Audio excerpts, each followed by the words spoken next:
الحمد لله وكفى وسلام على عباده الذين اصطفى أما بعد.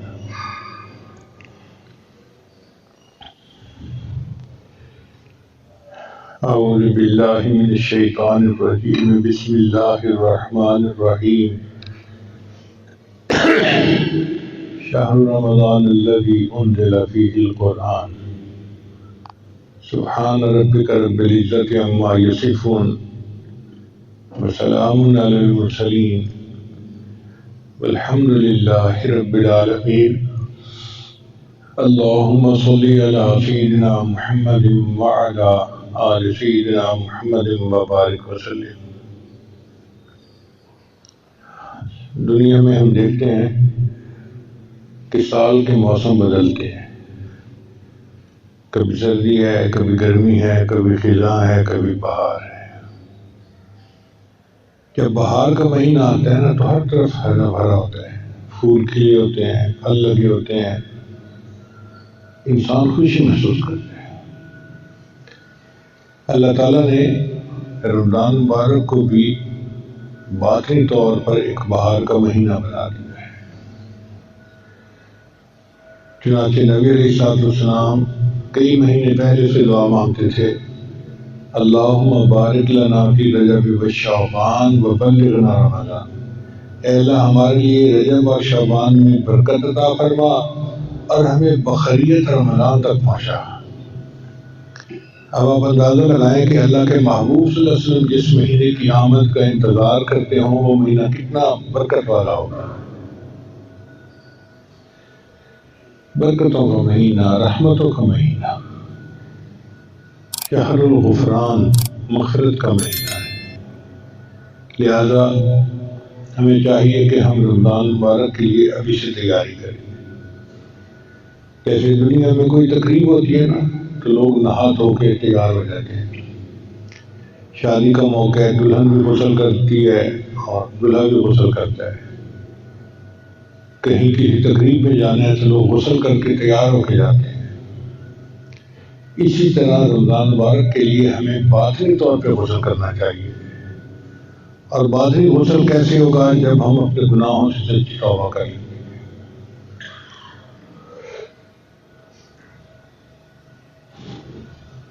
گناہوں سے سچی توبہ کرنا یہ باطنی غسل ہے جس کی وجہ سے اللہ تعالیٰ کی رحمت بندے کی طرف متوجہ ہوتی ہے. یہ رمضان کی تیاری ہے جو ہمیں شعبان میں کرنی چاہیے. ویسے بھی 15 شعبان سے برکتیں شروع ہو جاتی ہیں. امام ربانی مجد لسان رحمۃ اللہ نے ایک مثال سے سمجھائی ہے بات. وہ فرماتے ہیں کہ سورج تو طلوع ہوتا ہے 6 بجے، لیکن 4:30 پونے 5 طلوع صبح صادق ہو جاتی ہے. اور جب طلوع صبح صادق ہوتی ہے تو رات کا اندھیرا ختم اور روشنی شروع. پھر روشنی بڑھتی رہتی ہے حتیٰ کہ سورج طلوع ہونے سے چند منٹ پہلے اتنی روشنی ہوتی ہے کہ پتہ ہی نہیں چلتا کہ سورج طلوع ہو گیا یا نہیں ہو گیا. بعض اوقات تو گھڑی دیکھ کے پتہ کرنا پڑتا ہے کہ سورج طلوع ہوا یا نہیں. روشنی اتنی ہوتی ہے، اسفار اتنا ہوتا ہے. پھر سورج طلوع ہوتا ہے تو دن شروع ہو گیا. تو وہ فرماتے ہیں کہ رمضان مبارک کا جو دن ہے اس کی صبح صادق 15 شعبان کی رات کو ہوتی ہے. پھر 15 شعبان کے بعد ہر دن روشنی بڑھتی جاتی ہے، نور بڑھتا جاتا ہے حتیٰ کہ رمضان شروع ہونے سے 2 دن پہلے ایسے ہی برکتیں ہوتی ہیں جیسے رمضان کی برکتیں ہیں.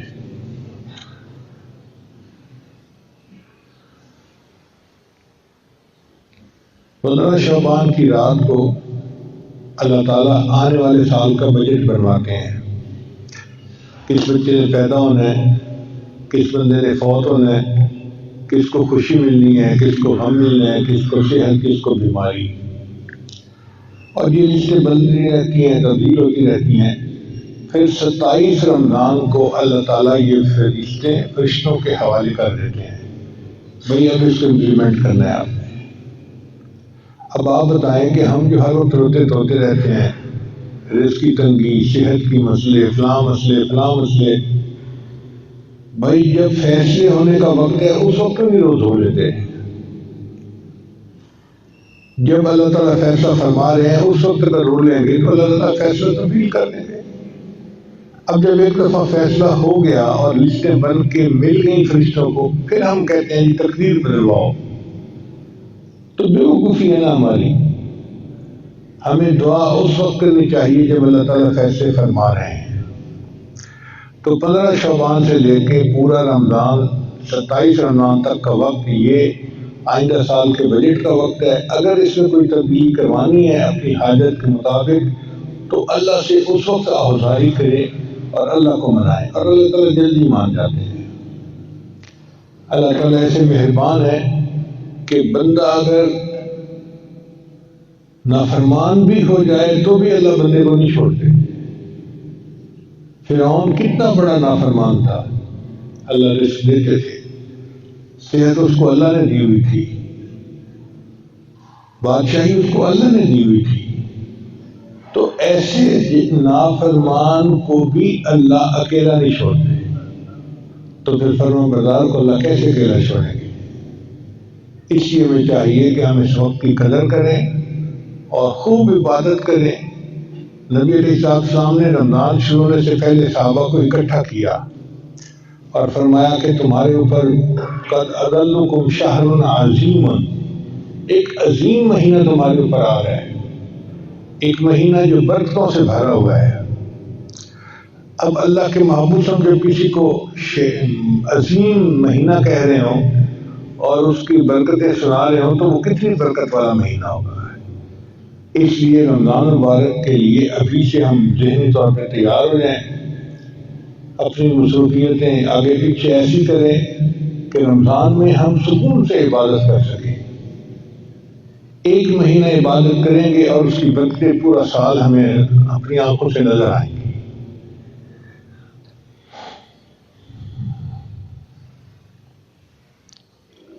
اکثر دوست احباب ہمارے پاس آتے ہیں تو ان کو یہی پریشانی ہوتی ہے، بچہ بیمار ہے، بیٹی کا رشتہ نہیں آتا، جاب نہیں مل رہی، قرضہ نہیں اتر رہا، مکان نہیں ملا.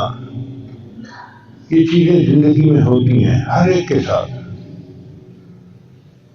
مگر اس کا یہ مطلب نہیں کہ اب کسی نے کچھ کر دیا ہے. کسی نے کچھ نہیں کیا. کوئی ہمیں تکلیف نہیں پہنچا سکتا جب تک کہ اللہ تعالیٰ نہ چاہیں، اور کوئی ہمیں نفع نہیں دے سکتا جب تک کہ اللہ تعالیٰ نہ چاہے. نفع اور نقصان اللہ کے اختیار میں ہے، اب وہ ہمارا پروردگار ہے اور ہمیں اس بات کی خوشی ہونی چاہیے. حضرت علی فرمایا کرتے تھے، اے اللہ میرے لیے یہی عزت کافی ہے کہ تو میرا پروردگار ہے، میرے لیے یہی عزت کافی ہے کہ تو میرا پروردگار ہے، اور میرے لیے یہی فخر کافی ہے کہ میں تیرا بندہ ہوں. ہم اللہ کے بندے ہیں، اس بات پہ ہمیں فخر ہونا چاہیے کہ ہمارا مالک کتنا عظیم ہے، کتنا بڑا ہے.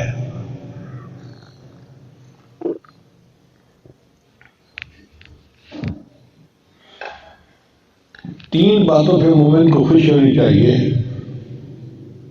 رضیت باللہ ربا، اللہ سے میں راضی ہوں کہ وہ میرا رب ہے. وبمحمد النبی، اور نبی علیہ السلام سے میں راضی ہوں کہ وہ میرے نبی ہیں، میرے آقا ہیں. وبالاسلام دینا، اور دین اسلام سے میں راضی ہوں کہ وہ میرا دین ہے. ان تین باتوں پہ ہمیں خوشی ہونی چاہیے. ایمان کی سلامتی کی یہ دلیل ہے کہ انسان اللہ سے راضی ہو کہ اللہ ہمارا رب ہے، نبی علیہ السلام سے راضی ہو کہ وہ ہمارے پیغمبر اسلام ہیں، اور اسلام سے راضی ہو کہ وہ میرا دین ہے. آج ایسا دجالی فتنے کا دور آ گیا ہے کہ لوگ جو ہیں وہ اپنے آپ کو مسلمان کہلوانا عجیب محسوس کرتے ہیں.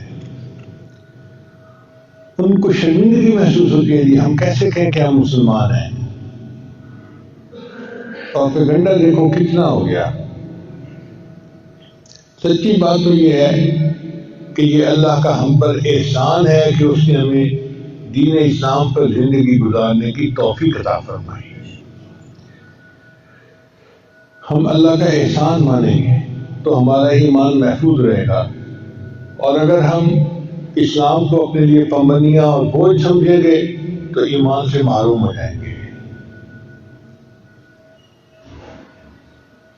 ایک ذہن میں رکھ لیں بات کہ مدد اگر مانگنی ہے تو اللہ سے مانگنی ہے۔ ہم نے قرآن مجید میں پڑھا ایاک نعبد، اے اللہ ہم آپ کی ہی عبادت کرتے ہیں، وَإِيَّاكَ نَسْتَعِينُ، اور آپ ہی سے مدد مانگتے ہیں۔ اللہ نہیں چاہتے کہ بندہ کسی اور کی عبادت کرے، اس لیے اللہ نے شرک کو ناقابل معافی قرار دے دیا۔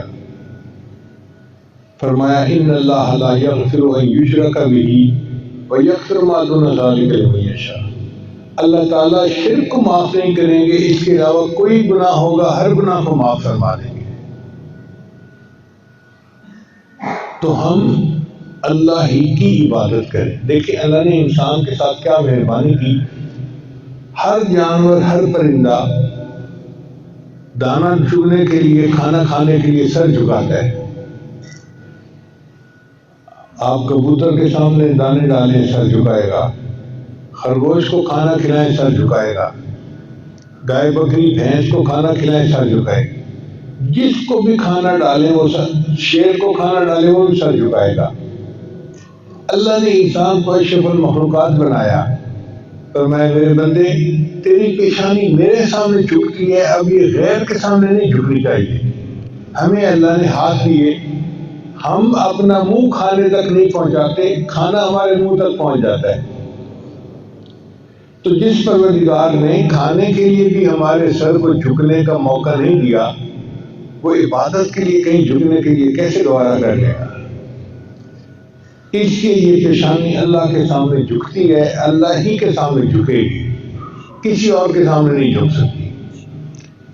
اب جب پیشانی اللہ کے سامنے جھکتی ہے تو مدد بھی ہم اللہ ہی سے مانگیں گے۔ وَإِيَّاكَ نَسْتَعِينُ، اور اے اللہ ہم آپ ہی سے مدد طلب کرتے ہیں۔ اللہ مدد فرماتے ہیں ہر بندے کی، ہم بھی صبر بن جاتے ہیں اور جلدی اللہ تعالیٰ سے نا امید ہو جاتے ہیں۔ ایسی بات نہیں ہے، دل کی گہرائیوں سے مانگیں، اللہ سے مانگیں، اللہ عطا کرتا ہے۔ چنانچہ حدیث مبارکہ میں ایک دعا آتی ہے کہ نبی علیہ السلام پر جب کوئی پریشانی مصیبت آتی تھی تو آپ صلی اللہ علیہ وسلم ایک دعا مانگتے تھے، یا حی یا قیوم برحمتک استغیث۔ یا حی یا قیوم یہ اللہ تعالیٰ کے اسماء گرامی ہیں۔ تو یا حی یا قیوم برحمتک استغیث، اے اللہ اپنی رحمت کے ساتھ میری مدد فرما۔ جب بندہ اللہ کو مدد کے لیے پکارے گا تو اللہ ضرور مدد فرمائیں گے۔ اب آپ بتائیں قیامت کے دن ایسا ممکن ہے کہ کوئی بندہ یہ کہے یا اللہ میں تو آپ کو مدد کے لیے پکارتا رہا، آپ نے تو مجھے کوئی رسپونڈ ہی نہیں کیا؟ اللہ کسی بندے سے یہ نہیں سنیں گے کہ میں نے پکارا تھا اور مجھے تو جواب نہ ملا۔ اللہ تعالیٰ ہے، وہ ضرور رسپونڈ کرتا ہے، ضرور جواب دیتا ہے، ضرور بندے کی یہ مدد فرماتا ہے۔ ہمیں مانگنا نہیں آتا، ہم الزام ان کو دیتے تھے، قصور اپنا نکل آیا۔ تو اصل بات یہ ہے کہ انسان اللہ کے ساتھ لو لگائے، اللہ بس باقی حوث، اور اللہ کو منائے، اور پھر دیکھے کہ اللہ تعالیٰ اپنے بندے کی مدد کیسے کرتے ہیں، اس کو کیسے عزتوں سے نوازتے ہیں، اس کو کیسے نیک نیک اعمال کی توفیق عطا فرماتے ہیں۔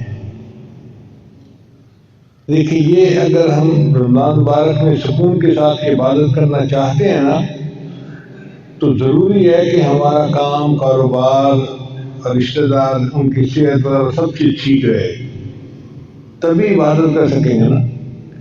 اب ایک بندہ ہے، اس کی بیوی ہاسپٹل پہنچ گئی تو کیا عبادت کرے گا رمضان میں؟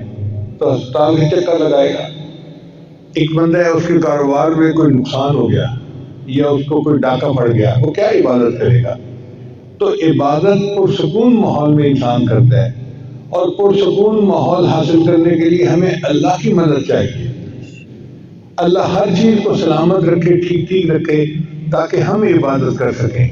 اس کے لیے اللہ سے مدد مانگنی چاہیے، اللہ سے دعائیں کرنی چاہیے۔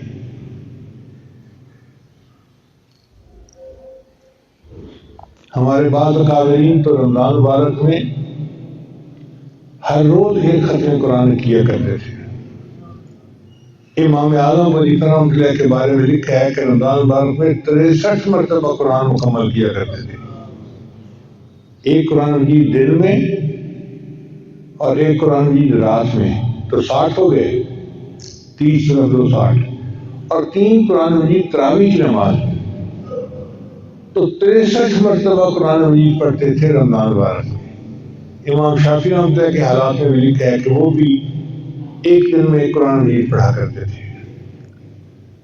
اب عام آدمی تو کہا جاتا ہے کہ وہ ذرا سکون سے پڑھے، تھوڑا تھوڑا پڑھے، لیکن حفاظ کے لیے کوئی قید نہیں ہے، وہ اگر ایک دن میں ایک ختم کرنا چاہیں تو وہ کر سکتے ہیں۔ چنانچہ یہ حضرات کرتے تھے، اتنے قرآن مجید کی تلاوت ہوتی تھی۔ نبی صاحب نے فرمایا الصیام والقرآن یشفعان، کہ روزہ اور قرآن مجید قیامت کے دن بندے کی شفاعت کرے گا۔ یعنی روزہ جو ہم نے رکھا ہوگا نا، وہ بھی بندے کی شفاعت کرے گا، اور قرآن مجید بھی شفاعت کرے گا کہ یا اللہ یہ بندہ میری تلاوت کرتا تھا، اس کو جنت عطا فرما دے۔ بلکہ جنت کے مختلف دروازے ہیں، ان میں سے ایک دروازے کا نام ہے باب الریان۔ جو لوگ اچھے انداز سے روزہ رکھنے والے ہوں گے تو ان کو اللہ تعالیٰ باب الریان سے جنت میں داخل کر دیں گے۔ اب یہ باب الریان سے جنت میں داخل ہونے والا مسئلہ عجیب ہے۔ ہمیں ایک مرتبہ یہ بات سمجھ میں آئی، ہم نے ایک ملک میں جانا تھا، تو پوری فلائٹ پہ کوئی 4-5 دیسی لڑکے تھے، دیسی بندے تھے، ہم پاکستانی، باقی سب گورے تھے۔ UK سے جہاز چلا اور اس ملک میں پہنچا۔ اب 4-5 بندے تھے جو دیسی تھے اور باقی سب گورے وہاں کے تھے۔ انہوں نے کیا کیا کہ ایک گیٹ ان کا تھا جہاں انہوں نے ایک بندے کو بٹھایا ہوا تھا، وہاں پہ وہ آنے والے کا صرف پاسپورٹ دیکھتے تھے،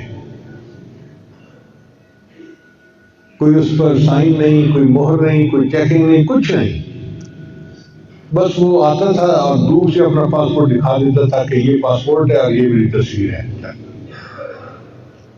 جتنی دیر میں ہم 4 بندوں نے امیگریشن کروائی، اس سے پہلے 400 بندے اس گیٹ سے پاس ہو گئے۔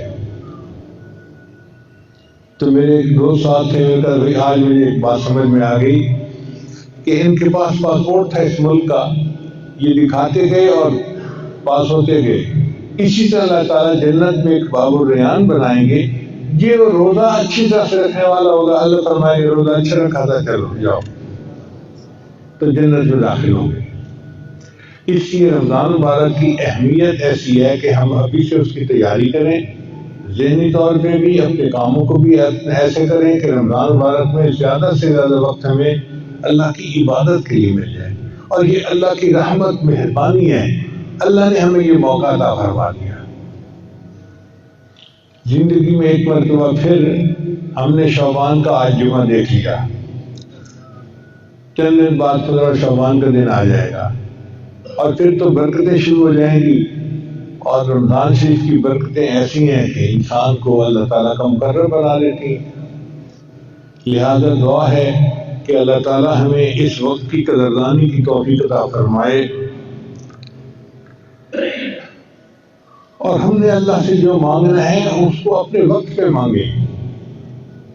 بھئی جب لسٹیں بن رہی ہیں اگلے سال کے رزق کی، تو اس وقت مانگے نا، تاکہ اللہ تعالیٰ تبدیل فرما دے۔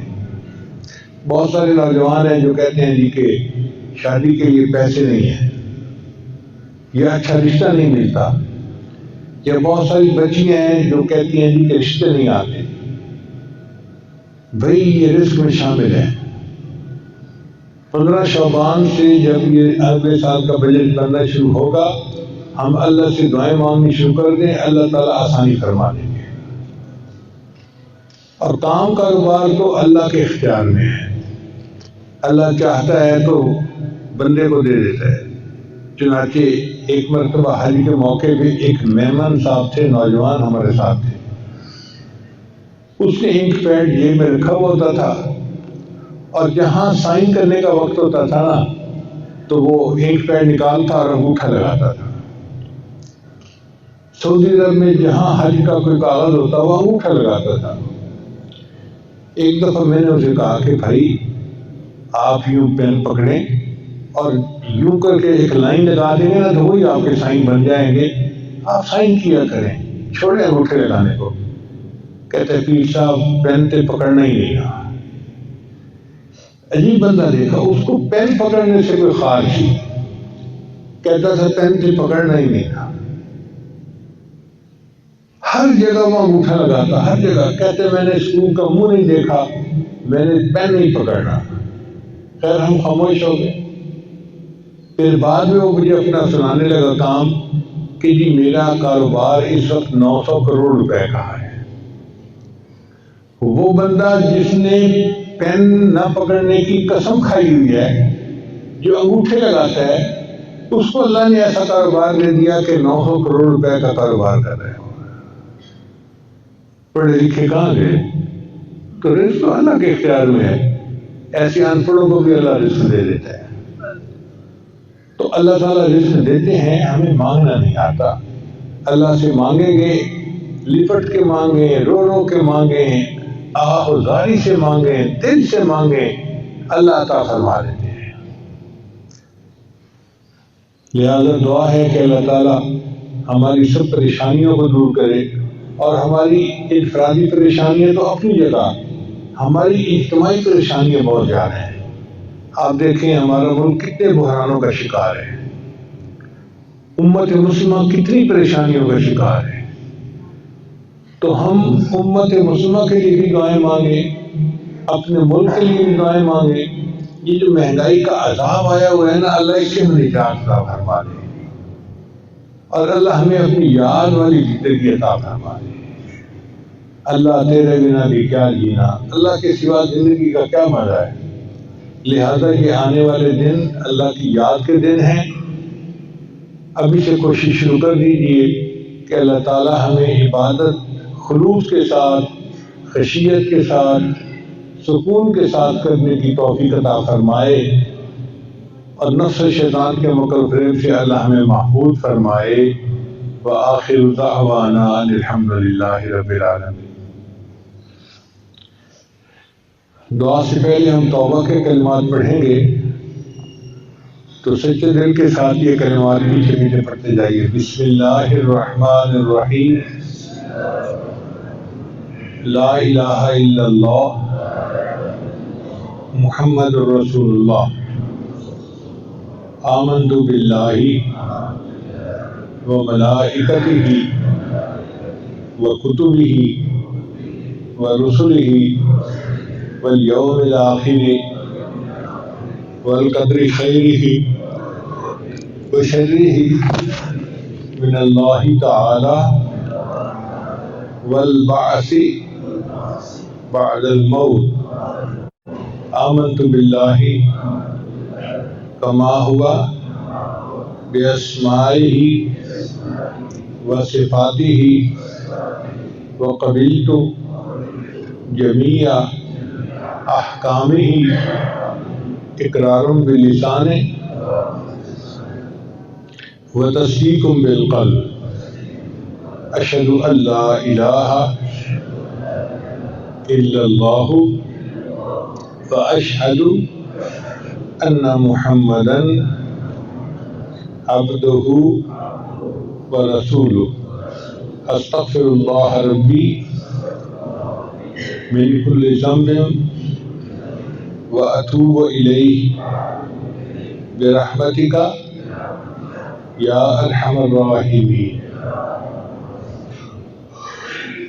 ان کلمات کو پڑھنے سے ہم تو بتائے ہو چکے ہیں، چند معمولات ہیں جن کو باقاعدگی سے کریں گے تو اللہ تعالیٰ دل کو منور فرمائیں گے۔ پہلا عمل ہے 100 مرتبہ استغفار صبح شام پڑھنا، دوسرا عمل ہے 100 مرتبہ درود شریف صبح شام پڑھنا، تیسرا عمل ہے قرآن مجید کی تلاوت روزانہ کرنا، چوتھا عمل ہے چلتے پھرتے ہر وقت دل میں اللہ کو یاد کرنا، اور پانچواں عمل ہے 20 منٹ صبح 20 منٹ شام مراقبہ کرنا۔ مراقبے کا طریقہ بہت آسان ہے۔ جب آپ نماز پڑھ کے فارغ ہوں تو آنکھیں بند کر کے اللہ سے دعا لگا کے بیٹھیں کہ اللہ کی رحمت آ رہی ہے، دل میں سما رہی ہے، دل کی ظلمت اور سیاہی دور ہو رہی ہے، اور میرا دل اللہ اللہ اللہ اللہ کہہ رہا ہے اور میں سن رہا ہوں۔ انشاءاللہ یہ چند منٹ کا مراقبہ دل میں اللہ کی محبت کو بڑھائے گا اور آپ خود محسوس کریں گے۔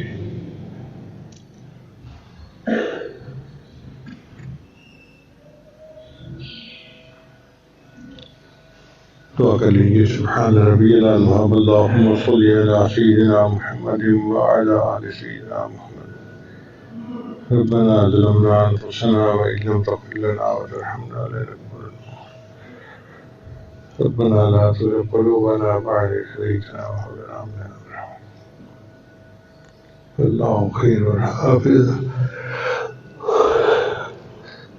وهو أرحم الراحمين۔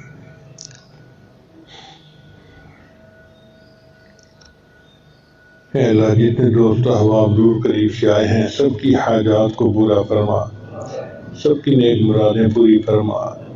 اللہ ہمیں پریشانیوں سے محفوظ فرما، مصیبتوں سے محفوظ فرما۔ اے اللہ بندے آپ ہی کے ہیں، آپ کے سوا کوئی حاجت روا نہیں، اور آپ کے سوا کوئی ہمارا مشکل کشا نہیں۔ اے اللہ ہمارے حال پر رحمت کی نظر کر دیجیے۔ اے اللہ ہماری پریشانیوں کو دور کر دیجیے، بیماریوں کو ختم کر دیجیے۔ اے اللہ ہمارے کاموں کی رکاوٹیں دور کر دیجیے۔ اے اللہ جو حضرات جو دل میں امیدیں لے کے آئے ہیں، اے اللہ سب کی مرادوں کو اپنی رحمت سے پورا فرما۔ پروردگار عالم ہم پر رحمت کی نظر فرما۔ اے اللہ آپ کو آپ کی کبریائی کا واسطہ، آپ کو آپ کی خدائی کا واسطہ، اللہ ہمیں جدائی کے عذاب سے محفوظ فرما۔ ہماری ان دعاؤں کو اپنی رحمت سے قبول فرما۔ پروردگار عالم رحمت کا معاملہ فرما۔ اے اللہ آپ تو عظیم ہیں، ہمارے گناہوں کو نہ دیکھیے، اپنے کرم کو دیکھیے، اپنی رحمت کو دیکھیے، اپنی عظمت اور کبریائی کو دیکھیے اور ہم پر رحمت کی نظر فرما دیجیے۔ ہماری ان دعاؤں کو اپنی رحمت سے قبول فرما۔ ربنا تقبل منا انك انت السميع العليم تب علينا انك انت التواب الرحيم صلی اللہ تعالی علی حبیبہ سیدنا محمد وآلہ واصحابہ اجمعین برحمتک یا ارحم الراحمین۔